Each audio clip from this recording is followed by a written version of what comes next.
Graças a Deus. Amados irmãos, abramos nossas Bíblias em Deuteronômio 22, 5. Deuteronômio 22, 5. Graças a Deus.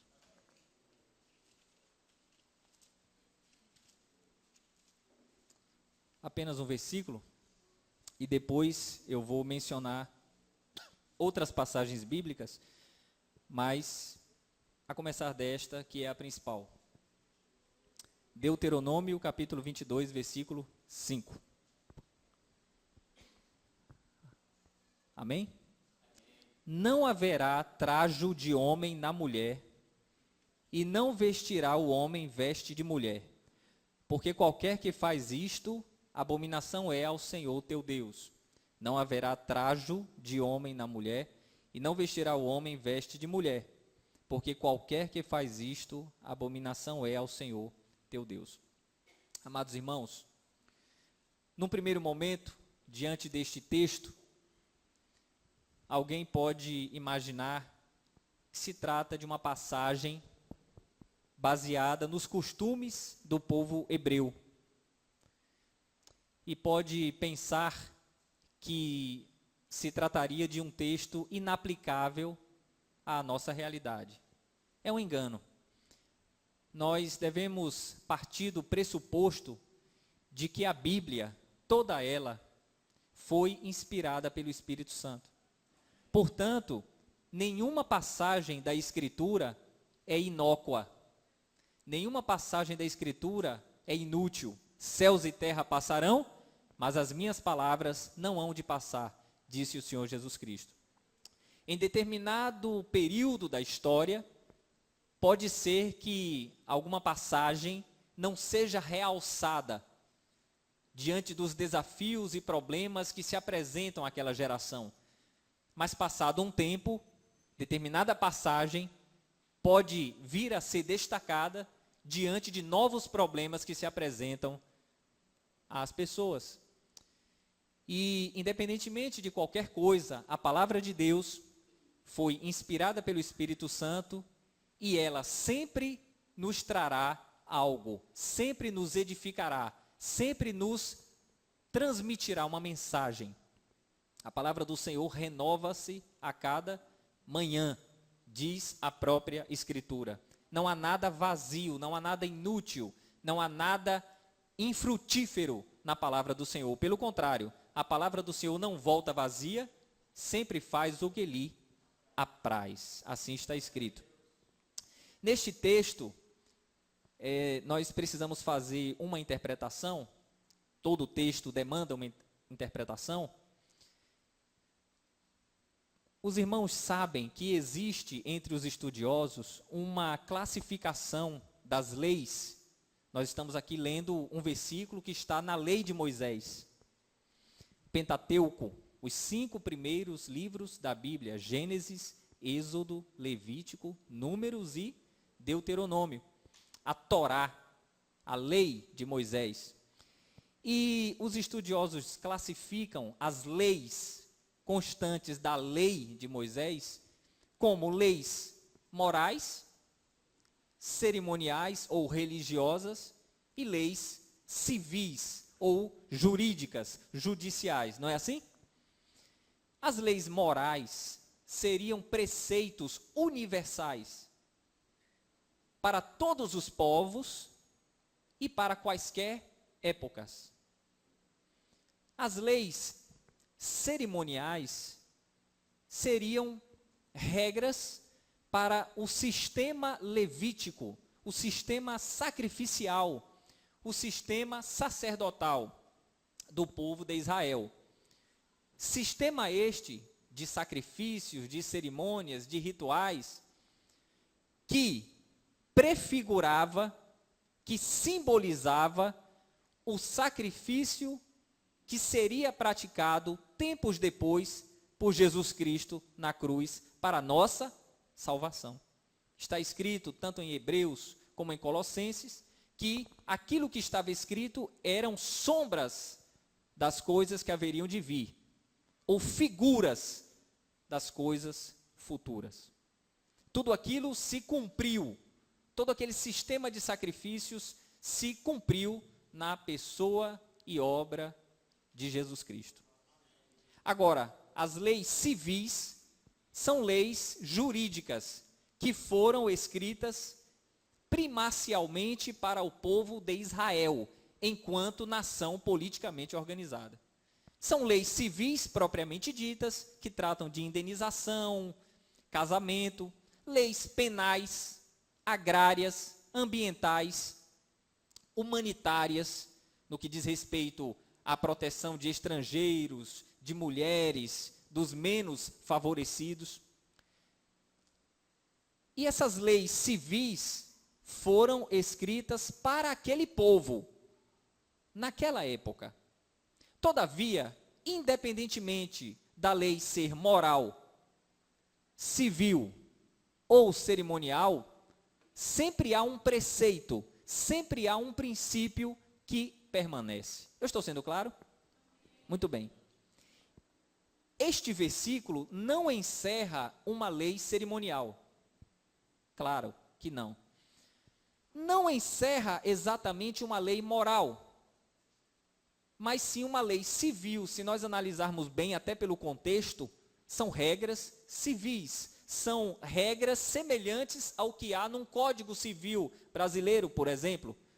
Todavia, há um princípio. E aqui, irmãos, é importante sempre, quando se lê um texto bíblico, fazer, quando necessário, uma transposição cultural. Em que consiste transposição cultural? Transpor do texto bíblico os princípios aplicáveis à nossa época, deixando no texto os elementos culturais que não se aplicariam à nossa época. Porque se nós trouxermos os elementos culturais daquela época, iremos viver como os hebreus de séculos atrás. Mas os princípios são permanentes. Ele diz: não haverá trajo de homem na mulher, e não vestirá homem veste de mulher. Vamos olhar primeiro o elemento cultural da época e depois fazer uma transposição para hoje, tudo bem? Então vamos olhar na época como era. Homem vestia roupa de homem, mulher vestia roupa de mulher. Como era o vestuário? Era simples, uma túnica de lã, linho ou algodão, com uma abertura em V para a cabeça, uma tanga ou saiote por baixo da túnica, nem sempre, calçados e casaco opcionais, cinto de couro ou tecido áspero, uma cobertura na cabeça, tanto para homens como para mulheres, usavam véu as mulheres. E para os homens, a túnica era curta, ia até o joelho, porque o homem trabalhava em trabalhos braçais e muitas vezes ele precisava de mobilidade, frequentemente precisava de mobilidade, e a roupa era mais curta. A das mulheres, não. A roupa do homem, curiosamente, era colorida. A da mulher era azul. A túnica era azul. A dos homens colorida, ia até o joelho, e das mulheres eram mais longas, indo até o tornozelo. E por que eu estou trazendo isso aqui? Os pobres muitas vezes andavam descalços, os ricos sempre tinham mais condições e andavam com roupas melhores, as mulheres usavam cosméticos, maquiagem, isso sempre se utilizou. Mas o importante, o interessante, é que em toda cultura sempre houve alguma diferenciação entre roupa de homem e roupa de mulher. E os cananitas ao redor, os cananitas, aqueles povos da terra para a qual Deus levou o povo hebreu, não tinham muita moderação sexual. As mulheres eram entregues a certa liberalidade sexual, e os homens também. Para evitar que as mulheres passassem a usar uma roupa mais curta e com isso se tornassem mais inclinadas ao pecado, ou inclinadas ao pecado, Moisés estabelece, por direção de Deus, que homem vista roupa de homem mais curta, mas a mulher roupa mais longa. Mas, irmãos, será que é de costume que nós estamos falando aqui? Não. Nós estamos falando aqui que homem é homem e mulher é mulher. Existe um preceito universal. Os irmãos podem observar que em todas as culturas do mundo, e se fizermos uma análise antropológica, etnocêntrica, né, veremos que em todas as tribos, em todas as culturas, sempre existem roupas de homem e roupas de mulher. Será que não há um motivo para isso? Se nós olharmos lá em Gênesis 1, 27, o que é que está escrito em Gênesis 1, 27? Vamos ver. Gênesis 1, 27. E criou Deus o homem à sua imagem e semelhança. E criou Deus o homem à sua imagem. À imagem de Deus o criou. Macho e fêmea os criou. O homem, humanidade, o homem foi criado por Deus, dotado de sexualidade. Macho e fêmea, homem e mulher. Homem não é mulher, mulher não é homem. Homem é homem, mulher é mulher. Independentemente da peça de vestuário que se utilize, homem é homem, mulher é mulher. Muita gente está esquecendo isso. E nós vivemos uma sociedade em que há uma imposição para que o homem se torne menos homem, para que o homem se torne mais feminino. O homem se torne feminino, não é assim? Existem duas tendências opostas que imperam em nossa sociedade. De um lado, essa feminilização do homem. Do outro lado, o machismo e a misoginia. Nós não devemos ser nem machistas, misóginos, opressores da mulher, violentos, truculentos, nem tampouco femininos, homens feminilizados. Aqui nós podemos falar abertamente, porque essa é uma igreja conservadora, ortodoxa, que se baseia nos padrões morais bíblicos. Hoje, os homens estão, me parece, pelo que eu percebo, até com medo de falar grosso. E, com todo respeito, eu tenho percebido rapazes, em grande quantidade, falando de forma afeminada. Me perdoem se eu estiver errado. Existe uma grande quantidade hoje de homens afeminados. São até casados, até são heterossexuais, ou parecem, vivem com suas namoradas, têm companheiras, mas falam de uma forma quase que pedindo licença por serem homens, quase que envergonhados porque são homens. Deveriam ter vergonha mesmo, não de ser homens, mas de se comportar dessa forma. Os irmãos já perceberam isso? Há uma feminilização. Por quê? Porque o homem tem sido vítima de uma campanha na imprensa, na mídia, e no mundo acadêmico, no mundo da universidade e até na escola. Há um sistema educacional que privilegia características femininas em detrimento das características masculinas. Mas se Deus criou homem e mulher, algum propósito há, né, pastor? Se Deus criou não dois homens ou duas mulheres, se Ele criou um homem e uma mulher, algum propósito há. Quem cria estabelece a lei, estabelece a norma. E Deus deu o manual, que é a Bíblia, para que o homem e a mulher saibam como se portar. Deus não criou dois homens, graças a Deus. Criou um homem e uma mulher. É tanto que Adão, quando olhou para Eva, ficou todo alegre, não é? Essa é osso dos meus ossos e carne da minha carne. Será chamada varoa, porquanto do varão foi tomada. ficou todo alegre, porque viu que a mulher lhe era compatível. Queridos e amados irmãos, a primeira coisa então é essa. Nós não estamos aqui falando de roupas. Nós estamos falando de que existem diferenças entre o homem e a mulher. Infelizmente, nós estamos vivendo numa sociedade em que o homem está se anulando. Deus criou um princípio que é da complementaridade. O mundo viveria melhor se as características masculinas fossem respeitadas e também as características femininas, porque o homem precisa ser homem e a mulher precisa ser mulher para que o mundo caminhe em harmonia. O homem, com a sua mente mais sistemática, mais global, e a mulher atendendo a questões domésticas, não no sentido de ficar restrita ao mundo doméstico, mas a mulher sempre está preocupada com os relacionamentos, com a administração do cotidiano. Às vezes, o homem está preocupado com o trabalho missionário lá no Iraque, e a mulher está preocupada com aquela irmã que não vem à igreja há 2 semanas. São características predominantes do homem e da mulher.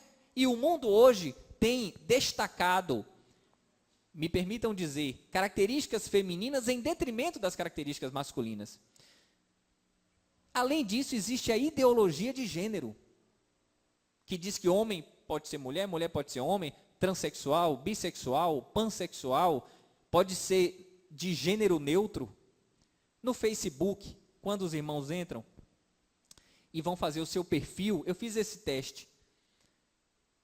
Você pode colocar masculino ou feminino no gênero, né, no sexo, masculino ou feminino. Quando você vai colocar seus dados pessoais no Facebook, chegando em casa, façam essa experiência.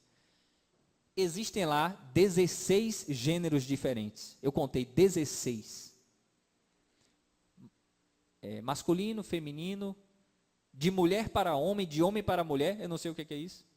É tipo, está na transição. Gay, lésbica, transgênero, transexual. Está lá no Facebook. Sem gênero, neutro. 16 gêneros. Deus criou quantos? Lá tem 16. Multiplicaram por 8. E pasmem, nos Estados Unidos, no Facebook dos Estados Unidos, são mais de 50 gêneros. Mais de 50. E os bobos somos nós. Os abestalhados na mente, pastor, do povo, somos nós aqui. Que reconhecemos que só existe homem e só existe mulher. Existem mulher e homem e mulher. Mas a imbecilidade moral decorre da imbecilidade espiritual. Está escrito em Romanos, capítulo 1, a partir do verso 18 até o 32, que tudo isso já é consequência do juízo de Deus. Né? A Bíblia diz que Deus os entregou às suas próprias paixões. Irmãos, quando a tua mente te acusa, dê graças a Deus, não porque ela tem de que te acusar, mas é porque a tua mente não está cauterizada. Quando ela te acusar, se arrependa logo, mas diga, que bom que eu ainda ouço a minha consciência, eu ainda tenho consciência. Porque há muitos aos quais Deus entregou, há muitos que Deus entregou às suas próprias paixões. É como uma besta sem freio. Sabe quando o pai olha para o filho e diz assim, tá bom, faça o que você quiser. Eu não sou mais seu pai. Você é dono do seu nariz, você está emancipado, então faça o que você quiser. É horrível. Isso é péssimo. A gente precisa de freio, irmãos. E essas pessoas estão vivendo o juízo divino em vida. Isso é horrível. Leiam depois Romanos 1, do 18 ao 32. Deus os entregou a paixões infames. Elas estão antecipando o juízo divino que ocorreria no porvir. E vivem de forma desregrada. Mas nós também na igreja podemos cometer alguns erros com relação a isso. Querem ver uma coisa? Quando nós delegamos somente às mulheres responsabilidades nossas. quando nós tornamos a igreja mais feminina do que deveria ser. Mas, pastor Alex, o senhor está dizendo que o trabalho das mulheres não é importante? Não, eu estou valorizando o trabalho das mulheres, dizendo o seguinte: homem, põe a mão no arado. Homem, a responsabilidade é sua. Homem, acorda. O que eu estou dizendo é isso, pastor. Irmãos, existem vários textos bíblicos a respeito do ser homem. E eu separei 7. Não é nenhum número cabalístico, não, né? Poderia ser 8, poderia ser 6, poderia ser 40. Eu separei 7. Vamos ver Efésios 5, 23? Efésios 5, 23.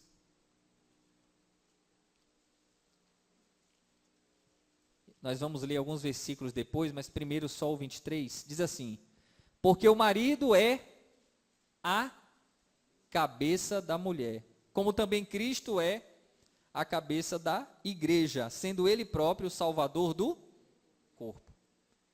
Liderança e autoridade. Quem é a cabeça em casa? É o marido. Não significa que na sociedade os homens serão os líderes das mulheres.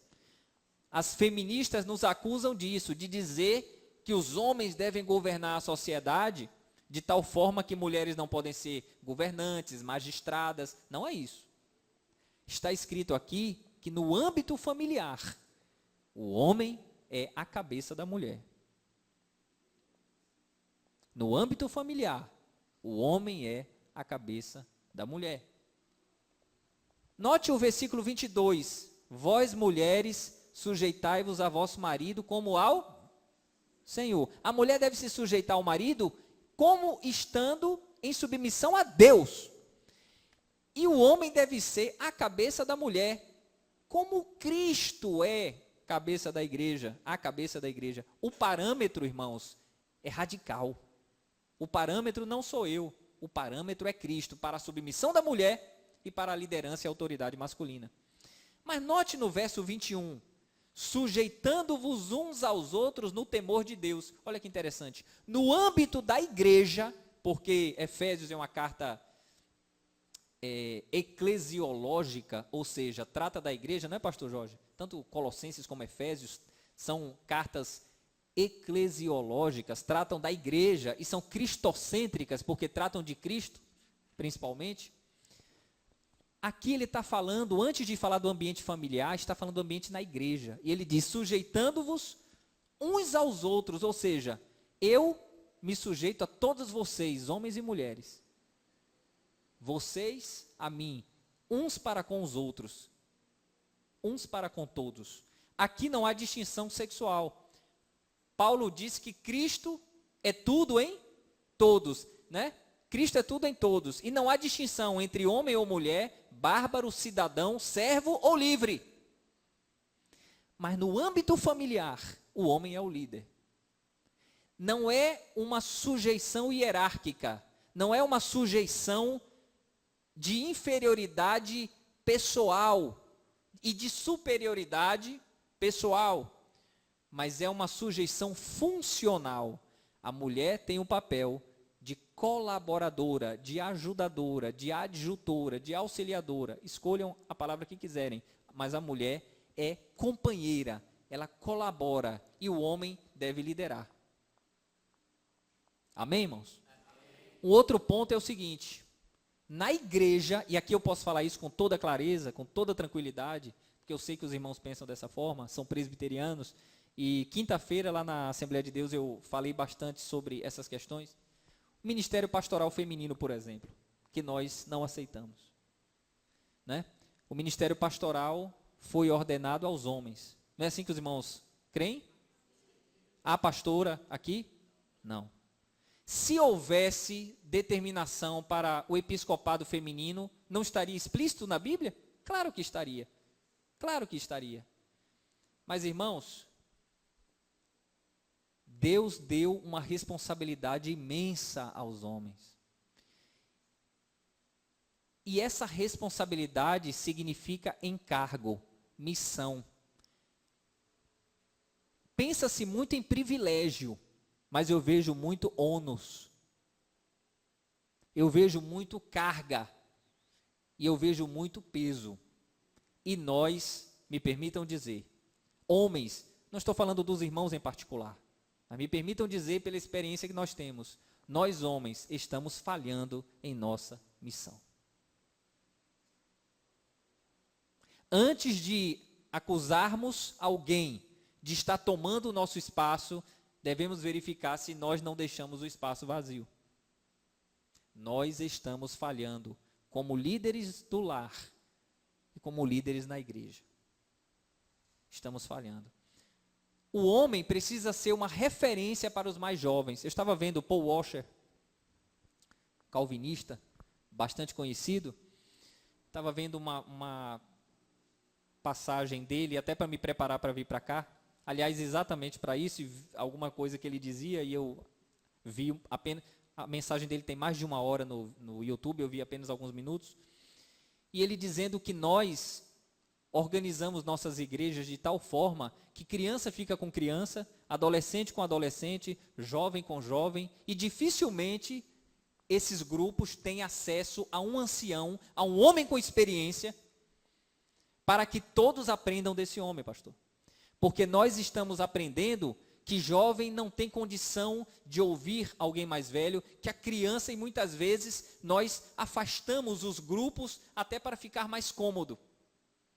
E dificilmente, principalmente em igrejas maiores, há um contato com aquele líder experiente, com aquele líder mais sábio. E com isso, as pessoas perdem oportunidade de crescer. Até porque, infelizmente, muitos que deveriam ser sábios são tolos. E há uma diferença, dizem, entre o homem vinho e o homem vinagre. O homem vinagre, quanto mais velho, azedo fica. E o homem vinho, quanto mais velho, melhor fica. Né? Nem todo mundo que é idoso é sábio. Me permitam usar uma palavra forte. Tem muita gente idiota com os cabelos brancos. Mas o irmão usou uma palavra muito forte. É a Bíblia que usa. A Bíblia fala do estulto e do tolo. Né? E nós, infelizmente, no nosso mundo, na nossa igreja, de modo geral, em nossa sociedade, estamos falhando, irmãos. Estamos falhando. Homem tem que ter liderança e autoridade. Não é autoritarismo, não é opressão, não é exploração, não é violência moral, muito menos física. Claro que sabemos disso. Mas o homem tem que ter uma palavra, o homem tem que ter uma postura, o homem tem que ter algo a dizer. Efésios ainda 5, 25 a 29 e 33.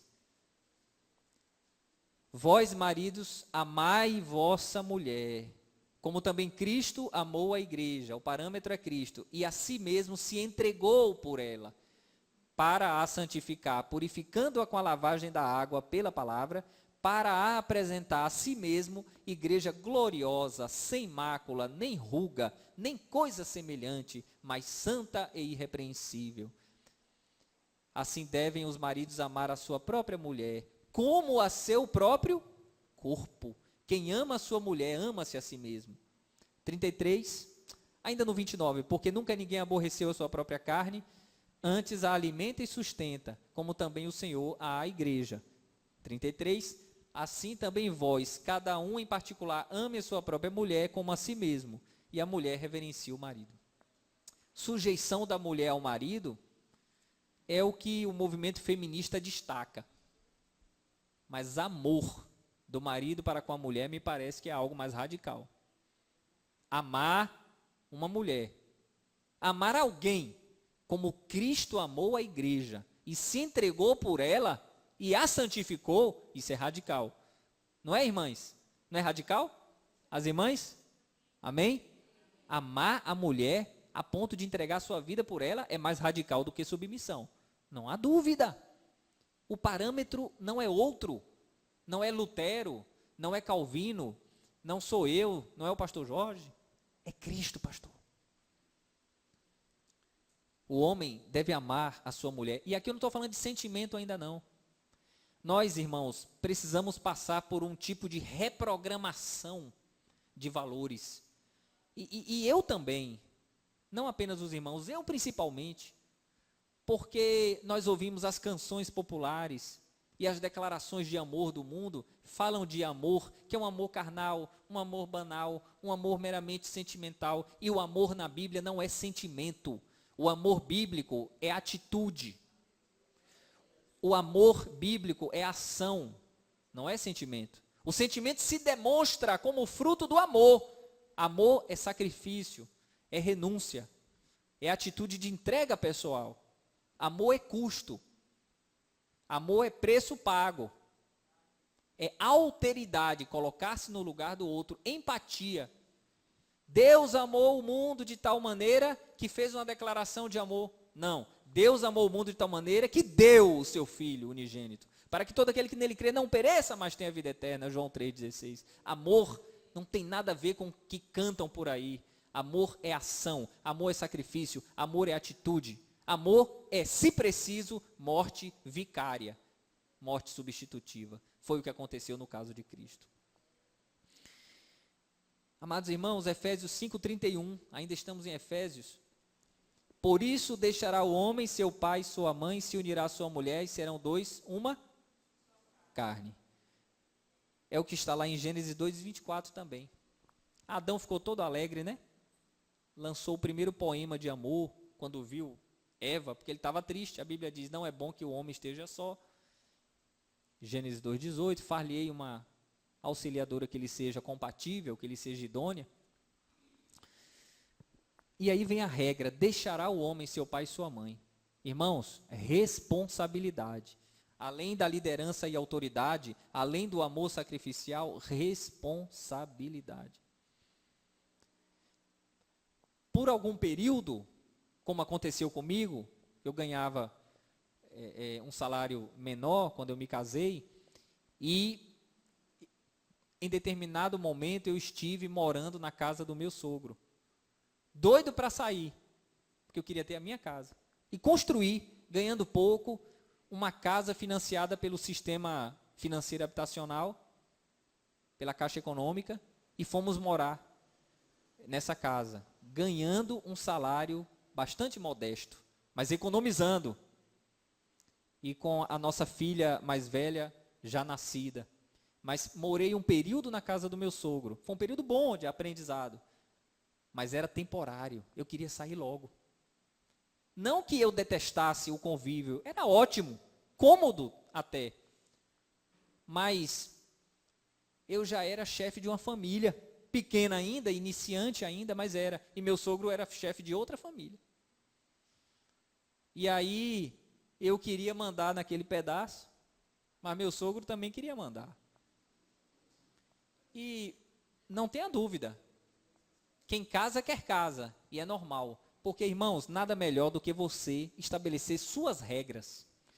Coisa horrível é quando a sogra fica se envolvendo com as questões para as quais ela nem foi convidada.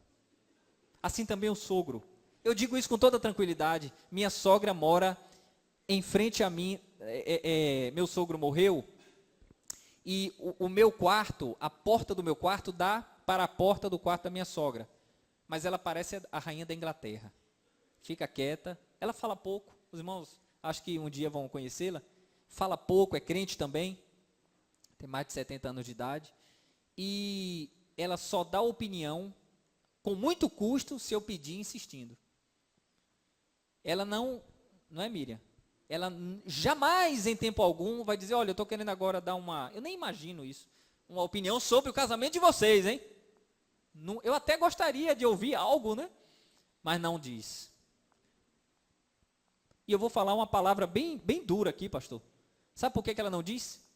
Porque não é problema dela. Isso é problema meu e daquela moça bonita que está sentada ali. E ela pode nos auxiliar, sim, com toda a sabedoria que ela tem, se nós recorrermos a ela. Não é assim? E eu quero ser um sogro assim também. Eu já fico preocupado, minha filha está com 11 anos. Uma moça bonita, né? Pré-adolescente, novinha, mas eu já estou calculando. Daqui a alguns anos, quando ela for casar, aí eu penso, meu Deus, eu não vou poder me meter muito não, porque meu sogro não se metia, minha sogra e eu vou ter que ter. Mas deixa para lá que são preocupações para o futuro. A menina só tem 11 anos, o que é isso? Misericórdia. Cada dia o seu mal, né? Ainda bem que a gente não anda armado, né? Para não ter um arsenal de arma esperando o rapaz chegar, né? Enfim. Muito bem, meus queridos irmãos. Responsabilidade. Responsabilidade.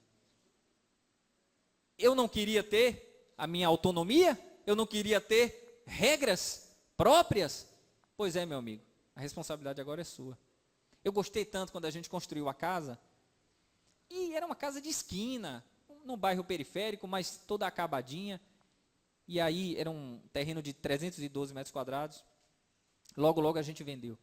E ganhando menos de R$1.000. Isso em 2005.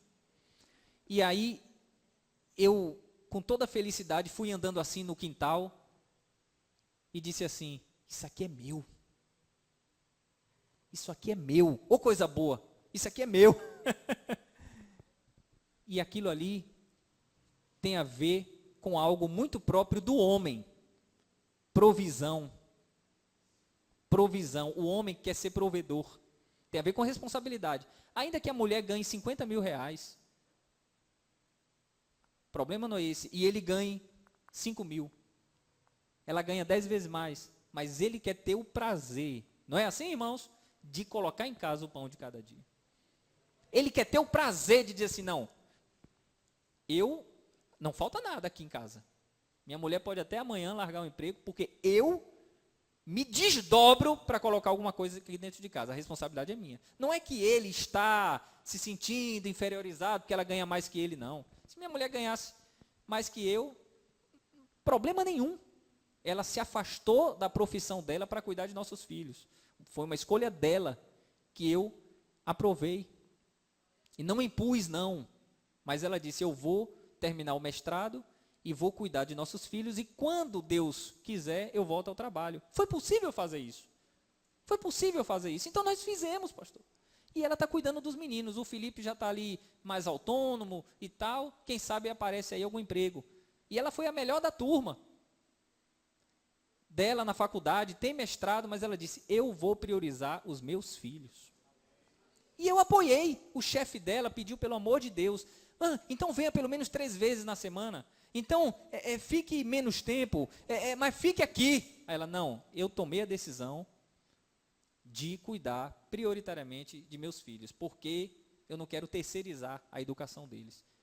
Não é a regra para todo mundo, mas o princípio é para todo mundo. Qual o princípio? Priorizar a família. Irmãos, prosseguindo para não tomar muito tempo, respeito à vulnerabilidade da mulher. 1 Pedro 3,7. Sei que eu já falei bastante. 1 Pedro 3,7. Vamos lá? Esse texto aqui é muito mal interpretado pelas feministas. Diz assim, igualmente vós, maridos, coabitai com ela, com a mulher, com entendimento, dando honra à mulher, como vaso mais fraco. As feministas gostam quando diz, coabitai com ela com entendimento, dando honra à mulher. Elas param aí. Só que diz, vírgula, como vaso mais fraco. Opa, fraco? Como sendo vós os seus co-herdeiros da graça da vida. Né? Porque sois vós co-herdeiros, têm a mesma herança da graça da vida, para que não sejam impedidas as vossas orações. Mas está dizendo que a mulher é fraca?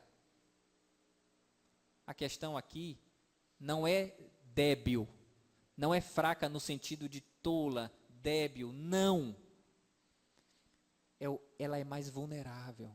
O homem que é homem sabe que a mulher, em suas emoções, né, em sua psicologia, é mais frágil. O homem é mais embrutecido pela sua própria natureza.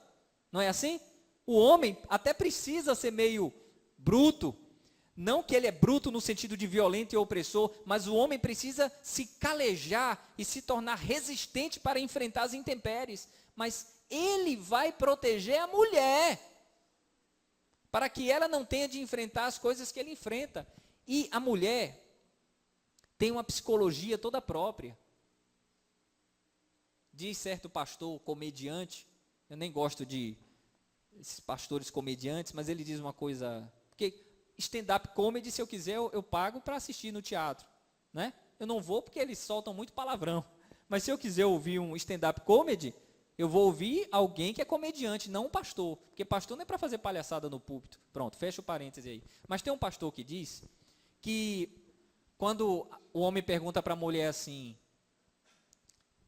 o que é que você tem? E ela diz, nada, nada, ou seja, é tudo. Então, meu amigo, fique esperto, porque se ela diz, não é nada não, então tem tudo ali, né? Ele tem razão quando diz isso. E uma coisa que ninguém nunca me ensinou, mas se bem que a gente nunca briga, né, Miriam? Durante o namoro, por isso, irmãos, solta coisa interessante aqui. No namoro, todo casal que nunca tem uma discussão no namoro, tem grande chance de dar problema no casamento. Nunca tem uma briguinha, nunca tem um problema, uma divergência, aí ficam 3 anos namorando, aí o rapaz tem medo de apontar um defeito na moça, que para ela não, a moça é tão bonita, tão formosa à vista, né, como diz a Bíblia, e ele não pode dizer nada para ela, porque senão perde. Ela também, ela já viu que ele responde mal à mãe e ao pai, mas ela não quer dizer nada, porque da forma que ele trata os pais, vai tratar ela também, mas ela não diz nada, que é para não ofender esse varão valoroso, está tão difícil. Aí casam, e na primeira briga, pedem o divórcio. Então, irmãos, no namoro é para acertar aí, viu? Mas assim, a gente não briga, não levanta a voz e tal. Mas a mulher gosta de discutir aquela coisa mais profunda, né? Ela vai lá, como diz lá em Daniel, o profundo e o escondido, né? Ela vai e fala assim, olha, aquele negócio de discutir a relação. Toda mulher tem isso. Foi Deus que estabeleceu. Se é de Deus, você tem que suportar. E ela chega e diz, olha, é o seguinte... Olha, eu acho que a gente tem que debater aqui esse tema, por quê? E vai falando, meu amigo, escute. Homem, seja um bom ouvinte. Diga, minha filha, pode falar. Pode falar, fale. Deixa ela falar. Deixa ela falar. Não, rapaz, se você ficar interceptando, não, eu não quero saber de nada, não. Deixa ela falar. Deixa ela falar.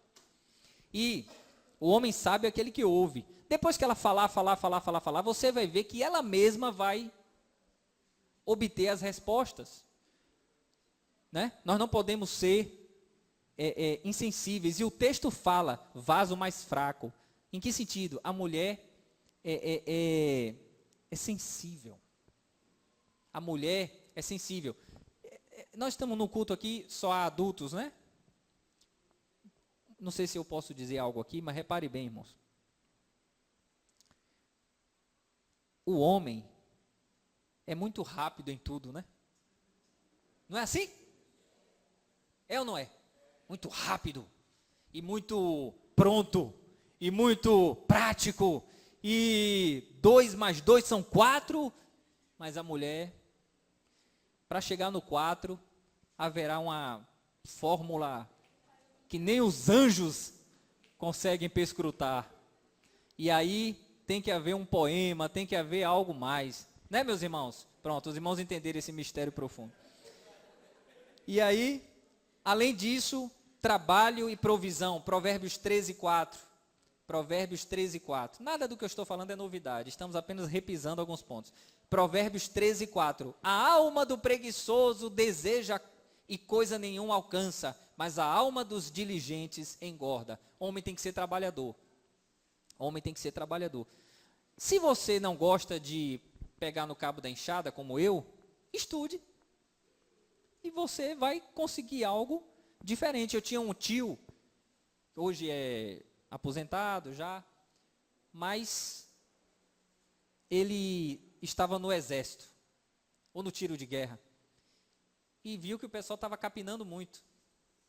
E eu não sei porque o exército gosta de pôr o pessoal para capinar, né? É um tal de capina para cá, capina para lá. Ele aí falou, rapaz, eu vou ficar capinando? Tudo bem, é muito nobre, mas ele queria não capinar. Aí ele falou para o superior, eu sei datilografar. E eu consigo fazer Parece que eram 700 toques por minuto.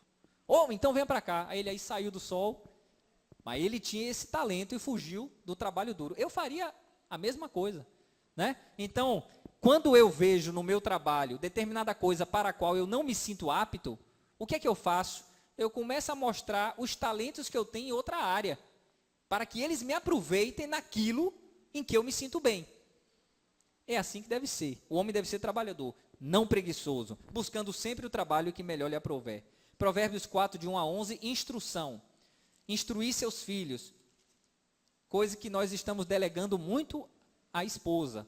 Ouvi, filhos, a correção do pai, Provérbios 4, e estai atentos para conheceres a prudência. Pois dou-vos boa doutrina, não deixeis a minha lei. Porque eu era filho de meu pai, tenro e único em estima diante de minha mãe. E ele ensinava-me e dizia-me, retém as minhas palavras no teu coração, guarda os meus mandamentos e vive. Adquire a sabedoria, adquire a inteligência, não te esqueças, nem te apartes as palavras da minha boca. Não desampares a sabedoria, e ela te guardará. Ama, e ela te conservará. A sabedoria é a coisa principal. Imagina o pai falando, andando com o filho e falando. Adquire, pois, a sabedoria. Sim, com tudo que possuis, adquire o conhecimento. Exalta-a, e ela te exaltará. E abraçando-a tu, ela te honrará. Dará à tua cabeça um diadema de graça, e uma coroa de glória te entregará. Ouve, filho meu, e atenta às minhas palavras, e se te multiplicarão os anos de vida. No caminho da sabedoria te ensinei, e pelas carreiras direitas te fiz andar. O homem é aquele que instrui seus filhos. Nós estamos delegando isso para a escola, né? Período integral. Aí queremos entregar os filhos para a escola e não olhamos no olho. E estamos delegando para a igreja. O trabalho da igreja na educação é complementar, né, pastor? O trabalho principal de educação é do pai e da mãe. Não é da igreja. E por último, afeto. Aí sim, afeto. Amor, falamos antes. Cantares 4:1. Só que Cantares, eu tenho que fazer uma explicação aqui. Cantares 4:1. Eis que és formosa, o noivo ou o marido. Eis que és formosa, amiga minha. Eis que és formosa.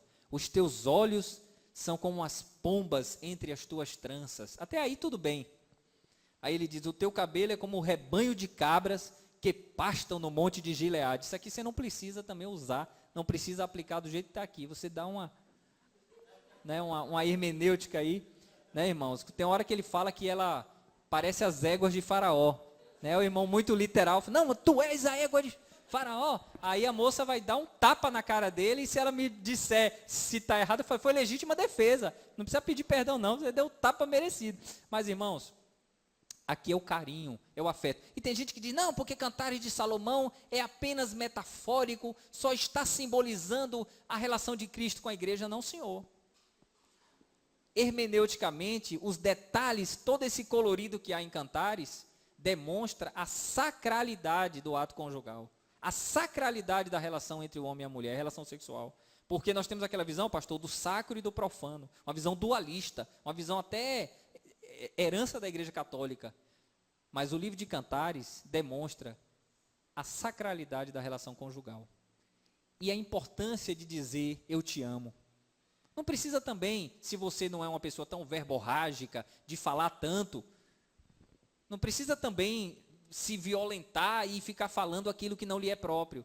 Mas não custa nada, de vez em quando, falar. Eu falo para minha esposa sempre, né? Você é linda, você é uma japonesa, né? Uma princesa, que eu não sei como é que eu casei com uma moça tão linda, uma princesa, né? Pronto, o resto eu falo depois. Mas assim, irmão, também não precisa divulgar todos os mistérios, né, escondidos e preciosos. Mas, amados irmãos, o homem tem que ser tudo isso. Sei que já me alonguei, mas vou recapitular. O homem tem que ser um líder, tem que ter amor sacrificial, responsabilidade, respeito à vulnerabilidade da mulher, tem que ser um trabalhador, tem que se responsabilizar pela instrução de sua família e tem que ter carinho e afeto, né? Irmãos, é uma palavra simples, mas necessária. Por quê?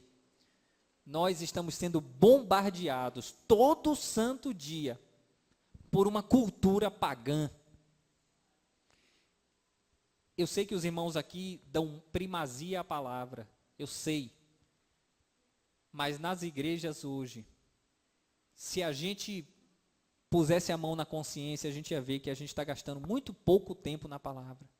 Porque o povo está na internet, está na escola, o povo está na televisão e está em contato com todo mundo e pouquíssimas horas da semana estão na igreja. E é mais fácil aprender o errado do que o certo. E nós estamos remando contra a maré, contra a correnteza, né? Então, meus amados irmãos, é urgente nos voltarmos para a Bíblia, para nos descontaminarmos de toda essa poluição ideológica, dessa cultura pagã que nos cerca. Que Deus em Cristo nos abençoe. Eu posso dizer o seguinte, irmãos, se posso tomar essa liberdade. Eu considero os irmãos aqui desta igreja como parte do meu ministério, se o senhor me permite. Eu considero os irmãos como parte do meu ministério. Sempre que os irmãos quiserem lembrar de mim, eu virei, podendo virei, porque para mim é um prazer e uma honra estar com os irmãos. Que Deus em Cristo nos abençoe, devolva a palavra a quem de direito. Amém.